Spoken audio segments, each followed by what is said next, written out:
नवरंगपुर जिला डाबगां ब्लॉक उमराहांडी ग्राम में महिमा समाज ध्वनि मंदिर प्रतिष्ठा पर कलश यात्रा अनुष्ठित हो ब्रह्म अवधूत अनादि बाबा तत्वावधान में पवित्र अंगी नदी भौणी मैंने पूर्ण कलश गुड़िक यज्ञस्थल को आनी। यह अवसर में हिंदू महासंघ पक्षर सूर्यवंशी जयंत जी किरण कुमार आईनजीवी मिहिर शंकर पात्र गगन गंतायत प्रमुख उपस्थित थे। दिवाकर विषयी घनश्याम माझी शिव गौड़ जोगसाय माझी लंबू विषयी दामगुरु एवं अन्य माने आज कार्यक्रम को तदारख करते। आसंता काली ब्रह्म मुहूर्तर यज्ञ शुभारंभ होब बोली महिमा समाज पक्षर सूचना मिली। नवरंगपुर मिहिर शंकर पात्र रिपोर्ट ओम टीवी ओडिशा।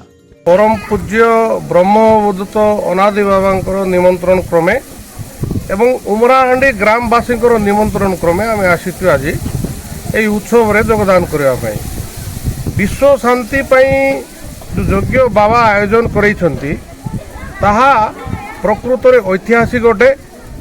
केवल उमराहांडी नुहे समग्र संसार विश्वर शांति यज्ञ शुभारंभ होची। मोर तरफ समस्त को शुभेच्छार वार्ता दूँ। अलेख प्रभु सुनवास आज ये हूँ विश्व शांति ब्रह्म यज्ञ प्रत्येक वर्ष ये विश्व शांति ब्रह्म यज्ञ हो। विश्व शांति ब्रह्म जगतर मंगल माने ग्रामर मंगल समस्त मंगल एकतार आज प्रथम आरंभ हो कलश यात्रा ब्रह्म मुहूर्त शुक्रवार दिन यज्ञ आरंभ हो शनिवार दिन समापन।